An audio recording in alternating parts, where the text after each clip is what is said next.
Praise the lord. యేసుక్రీస్తు నామములో మీ అందరికీ శుభములు. అపోస్తలుడైన పౌలు ఎఫెసీయులకు రాసిన పత్రిక 5వ అధ్యాయం 15-16 వచనాలు మనం చదివినట్లయితే, దినములు చెడ్డవి గనుక మీరు సమయమును పోనీయక సద్వినియోగం చేసుకొనుచు అజ్ఞానుల వలె కాక జ్ఞానుల వలె నడుచుకున్నట్లు జాగ్రత్తగా చూసుకునుడి. స్తోత్రం దేవా సర్వోన్నతుడ. ఈరోజు ఈ సమయంలో ఈ యొక్క వాక్యపు వెలుగులో మమ్మల్ని నడిపించి బలపరిచి విత్తబడిచిన వాక్యం వ్యర్థం కాకుండా ప్రతి హృదయంలో నాటబడి నూరంతల పంట అనుభవించడానికి కృప చూపించమని యేసుక్రీస్తు నామములో ప్రార్థించినాము, పొందుకుని ఉన్నాము పరమ తండ్రి. ఆమేన్. జాగ్రత్తగా గమనించండి ప్రియులారా, దినములు చెడ్డవి అంట. కాబట్టి ఏం చేయాలంట? సమయాన్ని పోనివద్దు, సద్వినియోగం చేసుకోవాలి. అంటే దేవుని సందులో గడపాలి.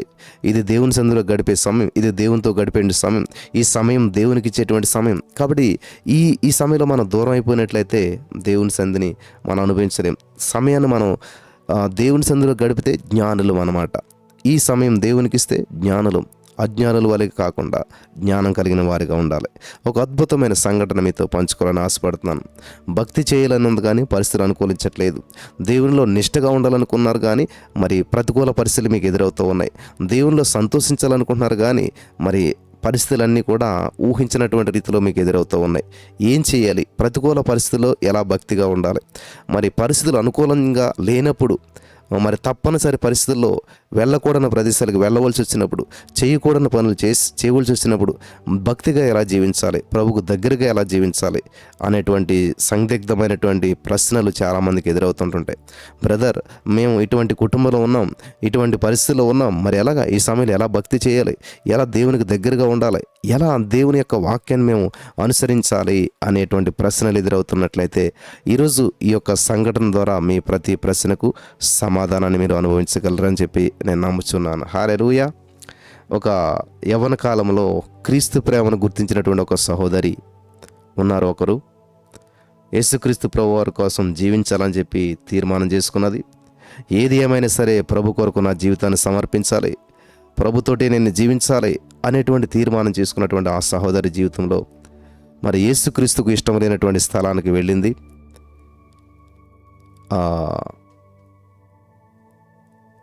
పరిస్థితులు చాలా ఘోరంగా ఉన్నాయి కాబట్టి అప్పుడే ఒక తీర్మానం చేసుకుంది. ఏంటంటే, ప్రభా, నీకు ఇష్టం లేని స్థలాలకు నేను వెళ్ళను, అలాగే నీకు ఇష్టం లేని మాటలు నేను పలకను. దేవా, నీ హృదయాన్ని నేను బాధ పెట్టేటువంటి సంభాషణలో నేను పాల్గొనను, అసహ్యమైనటువంటి వ్రాతలు నేను చదవను. ఇటువంటి అనేక తీర్మానాలు ఆ సహోదరి చేసుకుంది యవ్వన కాలంలో. మరి యవ్వనస్తురాలు నెమ్మదిగా వృద్ధి పొందుతూ వస్తూ ఉన్నది. అలా కొన్ని నెలలు గడిచేసరికి మరి వివాహ సమయం వచ్చింది కాబట్టి ఆ సహోదరికి చాలా భక్తిగా ఉన్నది. తల్లిదండ్రులు ప్రతికూల పరిస్థితులు ఎదురవటం వల్ల చక్కటి వివాహం చేయాలని ఆశించి ఆమెకు ఒక మ్యాచ్ తీసుకుని వచ్చి వివాహం జరిగించేశారు. చూస్తే మ్యారేజ్ అయితే జరిగింది కానీ భర్తకు రక్షణ అనుభవం లేదు. భర్త చూస్తే రక్షించబడినటువంటి వాడు కాదు. రక్షణ లేనటువంటి భర్తకి మరి అన్యుడైనటువంటి భర్తకి ఇచ్చి, అన్యుడైనటువంటి వ్యక్తికి ఇచ్చి ఈ యొక్క భక్తి కలిగినటువంటి అమ్మాయిని వివాహం చేశారు. భర్తని సంతోషపెట్టాలి కాబట్టి ఆ నూతన దాంపత్య జీవితంలో సంతోషంలో మునిగి ఉన్నటువంటి ఆ భర్త, కొత్త జీవితాన్ని అనుభవిస్తున్నటువంటి భర్త సంతోషంతో మరి ఖచ్చితంగా వివాహమైన కొత్తలో సినిమాలు, శిఖర్లు అనేటువంటివి ఉంటాయి కాబట్టి భర్త ఏమన్నాడంటే, మరి మనం సినిమాకి వెళ్దామని చెప్పి అడిగాడు.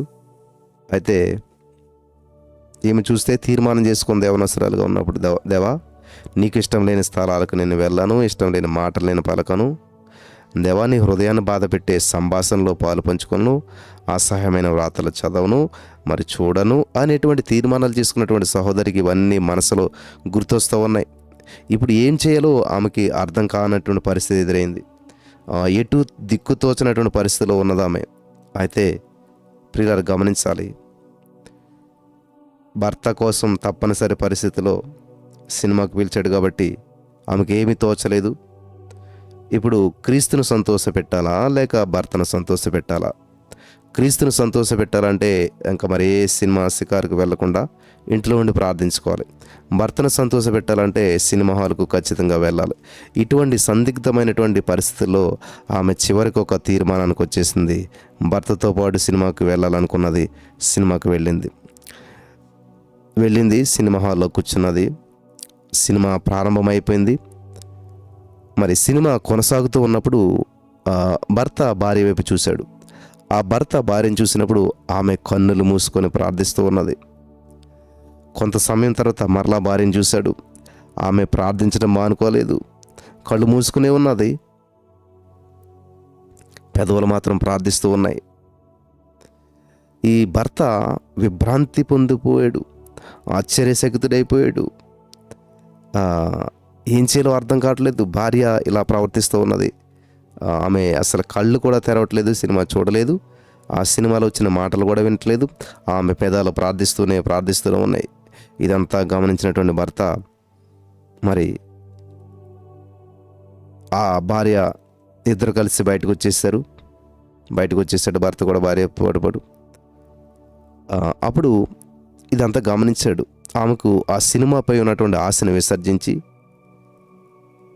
ఇంత అవకాశం వచ్చినా కూడా ఆ సినిమా చూడకుండా మరి ఎందుకని ఏమీ ఉన్నదని చెప్పేసి ఇంత భక్తిగా ఉండటానికి కారణం ఏంటని ఆలోచన చేస్తూ ఉన్నాడు భర్త.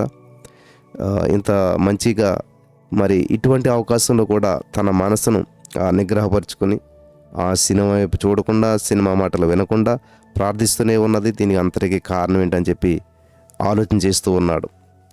అప్పుడు ఆ భర్తకు వచ్చినటువంటి మరి వెలిగింపు ఏంటంటే, యేసుక్రీస్తు ప్రభువారు తన కల్వరి ప్రేమను బయలుపరిచాడంట. హల్లెలూయా. దేవుడు ఆ భర్తను దర్శించడం జరిగింది. దేవుని కరుణ, ప్రేమ ఆయన అనుభవించడం జరిగింది. హల్లెలూయా. దేవునికి స్తోత్రం కలుగును గాక. ఈమె ఇంత నిష్టగా ఎలా ఉండగలిగింది? ఈమె ఇంత మరి ప్రతికూల పరిస్థితుల్లో కూడా ఎలాగా నన్ను బాధ పెట్టకుండా, అటు దేవునికి దూరంగా కాకుండా మరి ఇది ఎలాగ చేయగలిగిందని చెప్పి ఆలోచించి భర్త దేవుని ప్రేమను రుచి చూడగలిగాడు, దేవుని గొప్పతనాన్ని చూడగలిగాడు. అప్పుడు యేసుక్రీస్తు ప్రభువును హృదయానికి ఆహ్వానించాడు. హల్లెలూయా. భర్త కూడా మారు మనసు పొంది దేవుని సందులో వర్ధిల్తా వచ్చినాడు. హల్లెలూయా. ప్రార్థించడం మొదలుపెట్టాడు. మరి దేవుని శక్తిని అనుభవించడం మొదలుపెట్టాడు. బైబిల్ చదవటం మొదలుపెట్టి నెమ్మదిగా దేవునికి దగ్గర అయిపోయాడు. ఇద్దరు కలిసి ప్రార్థించడం మొదలుపెట్టారు. ఇద్దరు కలిపి దేవునిలో ముందుకెళ్ళటం ప్రారంభించారు. వాళ్ళ ద్వారా దేవుడు బహు అద్భుతాలు చేయటం ప్రారంభించారు.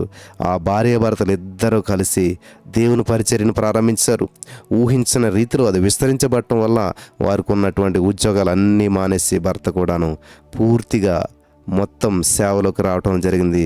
ఇప్పుడు వారిద్దరూ భార్య భర్తలు కూడా సంపూర్ణ సేవకులుగా దేవుని పరిచర్య చేయించున్నారు. ఆమేన్. హల్లెలూయా. ఈరోజు నీ మాటలు వింటున్నటువంటి ప్రియులారా, ఇటువంటి పరిస్థితులు మీకు చాలామందికి ఎదురు ఉంటుంటాయి. ఇటువంటి బంధకాలు కూడా మీరు చాలామంది వెళ్తూ ఉన్నారు. మరి ఏం చేస్తూ ఉన్నారు? నేను దేవుని కోసం ఉంటానని చెప్పి అటు భర్తకి వ్యతిరేకంగా మరి మీరు మాట్లాడి ఒకవేళ ఇంట్లో గొడవలు, సమస్యలు ఎదుర్కొంటున్నారేమో. దయచేసి ఆలోచించండి. ఇక్కడ పరిస్థితి ఈమె ఎలా చేసిందో చూశారు కదా, జ్ఞానయుక్తంగాను. అటు భర్త మాటను తోలనాడలేదు, భర్త మాటను కాదనలేదు, కానీ ప్రభువుకు దగ్గరగా జీవించింది. హల్లెలూయా. అందుకే దినాలు చెడ్డవి, పరిస్థితులు చెడ్డవి, సైతానుగాడు చెడ్డ ప్రణాళికలు వేసి మన కోసం ఎదురు చూస్తూ ఉంటుంటాడు. కాబట్టి మీరు సమయాన్ని పోనీయొద్దు, సద్వినియోగం చేసుకోండి. ఎక్కడున్నా, ఏం చేస్తున్నా, నా చేప కడుపులో ఉండి అగాధ కోపం నుంచి దేవాన్ని నీకు మొరపెడుతున్నానంటూ ఉన్నాడు. ఆమేన్. పౌలు శీలల జైల్లో నుంచి, ప్రతికూల పరిస్థితుల్లోంచి స్తుతి ఆరాధన చేస్తూ ఉన్నారు. హల్లెలూయా. Thank you Jesus. ప్రియులారా, పరిస్థితులు ఎలాగున్నా కానీ, ప్రతికూల పరిస్థితులు ఎదురైనా కానీ ప్రభును స్తుతించడం ఎప్పటికీ మర్చిపోవద్దు.